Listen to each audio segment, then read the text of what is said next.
Parliament వర్షాకాల సమావేశాలకు సర్వం సిద్ధమైంది. రేపటి నుంచి పార్లమెంటు మాన్సూన్ సెషన్ ప్రారంభం కానుంది. దీంతో అఖిలపక్ష సమావేశం నిర్వహించింది కేంద్ర ప్రభుత్వం. పార్లమెంటరీ వ్యవహారాల మంత్రి కిరణ్ రిజిజు అధ్యక్షతన సమావేశం జరిగింది. ఈ సమావేశంలో కేంద్ర మంత్రులతో పాటు ప్రతిపక్షాలకు చెందిన పార్లమెంటరీ పార్టీ నేతలు హాజరయ్యారు. మాన్సూన్ సెషన్ సజావుగా సాగేందుకు తీసుకోవాల్సిన చర్యలపై దాదాపు గంటన్నర పాటు చర్చించారు నేతలు.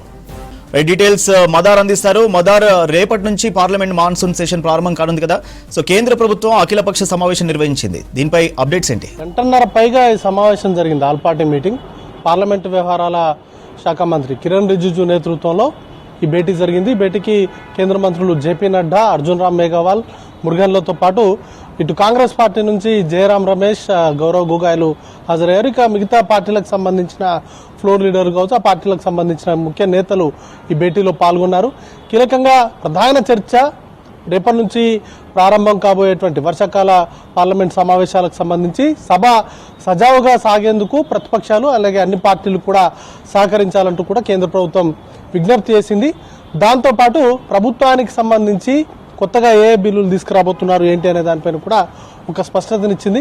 సుమారు 15 బిల్స్ని ఈ పార్లమెంట్ సమావేశాల్లో పార్లమెంట్ ముందుకు తీసుకురాబోతున్నారు. దాంట్లో చాలా వరకు కూడా కీలకంగా పోర్ట్స్కు సంబంధించినటువంటి బిల్స్ కావచ్చు, లేకపోతే కొన్ని అమెండ్మెంట్స్ ఉన్నాయి. అలాగే స్పోర్ట్స్కు సంబంధించినటువంటి బిల్స్ కావచ్చు, అలాగే జన్ విశ్వాస్ అనే కొత్త బిల్ అనేది కూడా తీసుకొస్తున్నారు. ఇట్లాంటి 15 బిల్స్ని ఇంట్రడ్యూస్ చేయడంతో పాటు మణిపూర్కు సంబంధించిన ఫైనాన్షియల్కి సంబంధించినటువంటి ఇష్యూస్ కీలకంగా గత కొంతకాలంగా అక్కడ రాష్ట్రపతి పాలన అమల్లో ఉంది.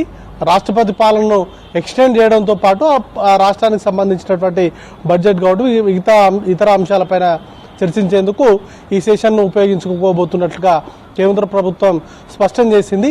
ఇక విపక్షాలు కావచ్చు, లేకపోతే అన్ని పార్టీలు కూడా ప్రధానంగా ఇటు ఆపరేషన్ సింధూర్ తర్వాత ఉత్పన్నమైనటువంటి పరిణామాలు, పేల్గావ్ ఉగ్రదాడి తర్వాత కేంద్ర ప్రభుత్వం తీసుకున్నటువంటి నిర్ణయాలు, దాంతోపాటు అమెరికా అధ్యక్షుడు ట్రంప్ పదే పదే టారిఫ్స్ విషయంలో కావచ్చు, లేకపోతే ట్రేడింగ్ విషయంలో కావచ్చు తీసుకుంటున్నటువంటి నిర్ణయాలు, దాంతో దేశం పైన పడుతున్నటువంటి ఇంపాక్ట్, వీటన్నింటిపైన కూడా చర్చించాలి. అఖిలపక్షాన్ని ఏర్పాటు చేయాలి. ప్రధాని పార్లమెంటు వేదికగా దేశం ముందు ఏం జరిగిందనే దానిపైన స్పష్టతనివ్వాలనేటువంటి అంశాలపైన డిమాండ్ చేశాయి. ఇక తెలుగు రాష్ట్రాలకు సంబంధించి కీలకంగా టీడీపీ, వైసీపీ, బీఆర్ఎస్ ఈ 3 పార్టీలకు సంబంధించిన నేతలు పాల్గొన్నారు.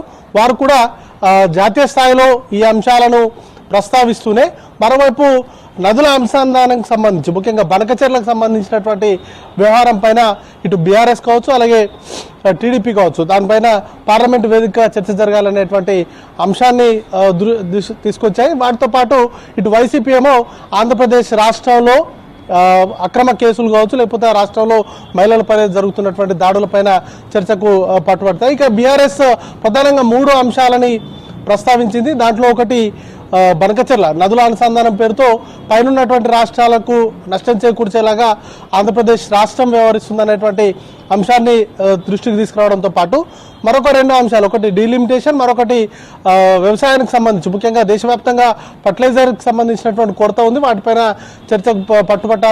చర్చ జరపాలనేటువంటి అంశాన్ని తీసుకొచ్చారు. ఇంకా వాటితో పాటు సంఖ్యాబలంతో సంబంధం లేకుండా రీజనల్ పార్టీస్కి కొంత ఎక్కువ సమయాన్ని కేటాయించాలనేటువంటి అంశాన్ని వారు దృష్టికి తీసుకొచ్చారు. ఇక కాంగ్రెస్ పార్టీ ప్రధానంగా 8 అంశాలపైన ఫోకస్ చేసింది ఇండియా కూటమి కాంగ్రెస్ పార్టీ. దాంట్లో భాగంగానే ఇటు వాటికి సంబంధించి ముఖ్యంగా దేశవ్యాప్తంగా ఉన్నటువంటి దళితులపైన జరుగుతున్నటువంటి దాడులు కావచ్చు, అలాగే ఆపరేషన్ సింధూర్ తర్వాత ఉన్నటువంటి పరిణామాలపైన చర్చ జరపాలంటూ కూడా కాంగ్రెస్ పార్టీ పట్టుబట్టినట్టుగా తెలుస్తోంది.